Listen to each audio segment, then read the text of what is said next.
Well, my presentation tackles some very small, very first questions about cooperation and in developing countries.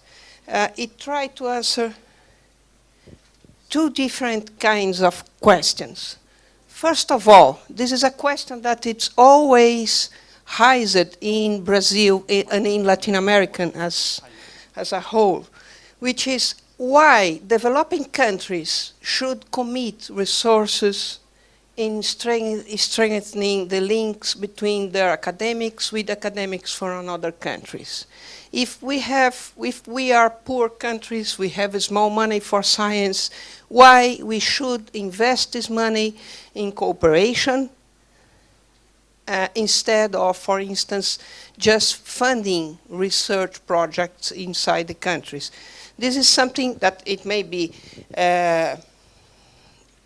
not to see a question, but it's a very important question in the Brazilian context, because Brazil is a very large country.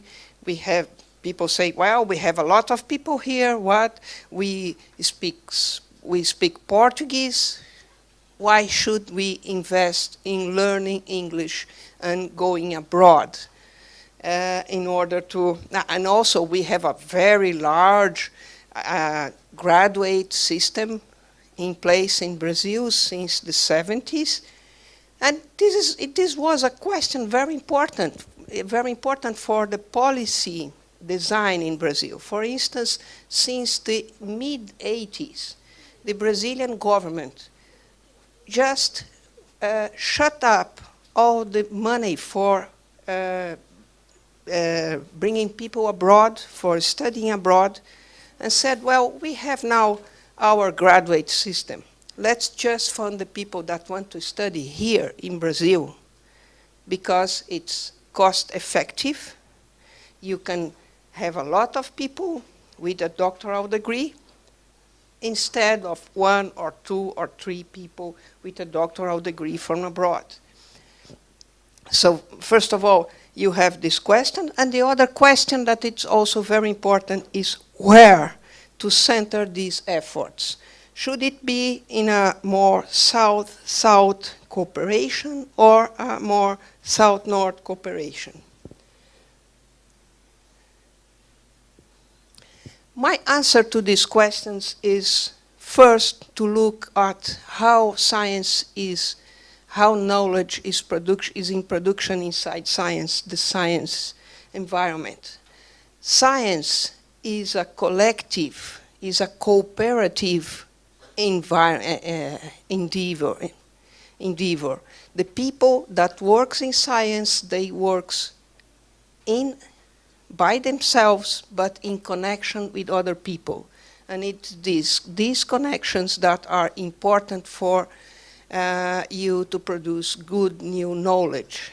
So it's only through the compounded efforts for the many individuals that work in science that you have a better understanding of the world. You need to know what other people are doing in order to do a relevant research. So if you look at a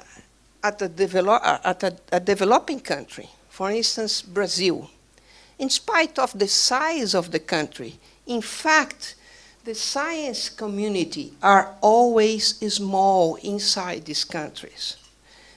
Professor Scott once made a comparison between the Brazilian scientific community with other countries.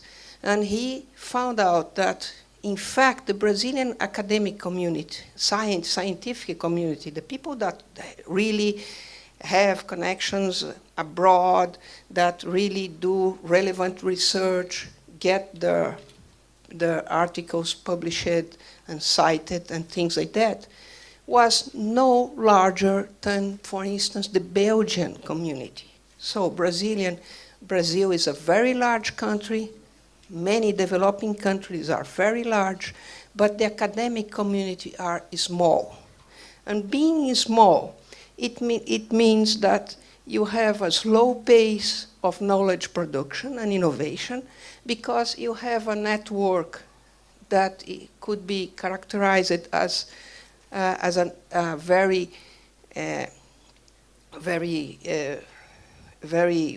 by a very small number of points of experimentation of the new knowledge. And this is the way the knowledge is produced inside science. You need other people to dialogue with your new knowledge, to experiment your new knowledge, so you can be sure that it is relevant and it is more near the truth. And also, if you have a very small academic community, it means that you have limits, you have some distortions in the knowledge that is produced inside an isolated framework. You have a situation when you have the lack of access of critical information that are being uncovered in other countries. It means that your knowledge is in some way distorted. In Brazil, we had this kind of experience in some fields where we had a more domestically oriented community, for instance, in social science. Since all the peer review, the evaluation of the DOT programs were made by people from Brazil, this kind of evaluation created a kind of very narrow path for knowledge development inside the Brazilian academic community. In other fields, for instance, in the agrarian science, where the Brazilian academic community were more connected with the broad, the knowledge produced inside these networks were much more sound and relevant, even for the country, than in this more domestically oriented community, research community. And also, I would like to call your attention for a diagram proposed by Donald Stokes. Donald Stokes was a former director of the National Science Foundation in United States, and he said, well, we have three different kinds of research, of knowledge production. First, you have this pure basic research that is mostly oriented for understanding fundamental issues of nature, but has no considerations of use. And then you have the applied research, which is mostly oriented toward use, but have a small consideration about the implications for the fundamental understanding of the nature. Well, you have also this, what he called the strategic research, as the European Union, for instance, use the idea. It's the use-inspired basic research. But then he said, well, this quadrant is not relevant for science.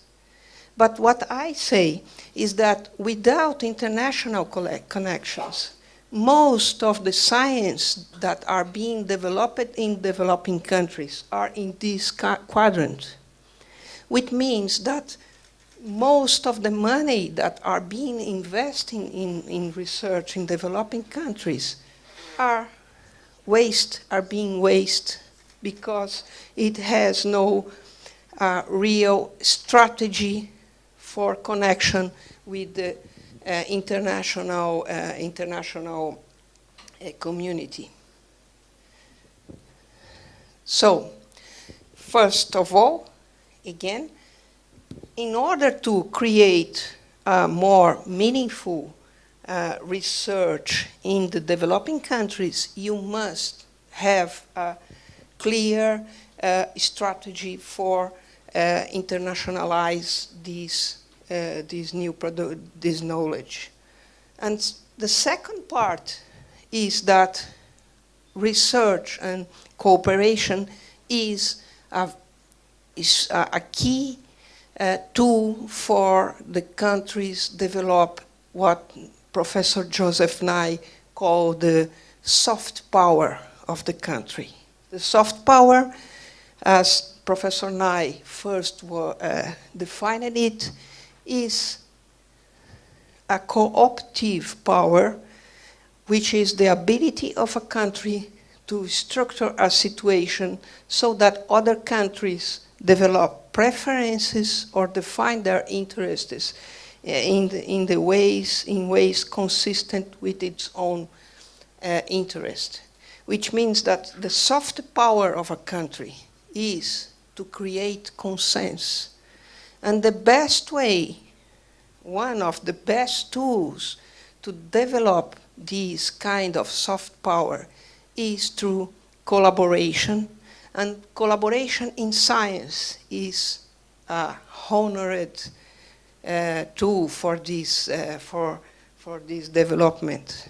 As Patty yesterday said, Fulbright had this kind of mission when it was founded.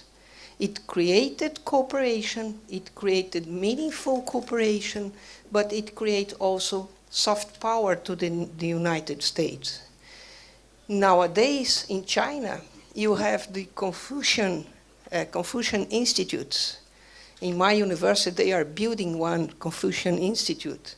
And these initiatives are also directed to create the soft power. So,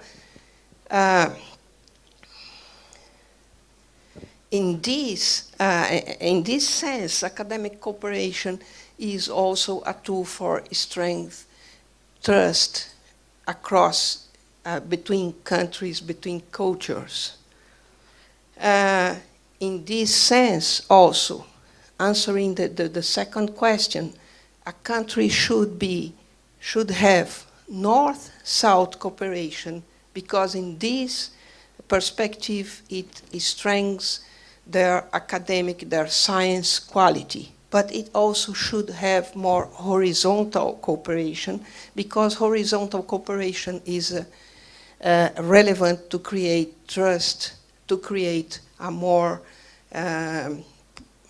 relevant environment in the international scene. So, I'm concluding now. The relevant role played by the academic cooperation is important first for the strategies of development.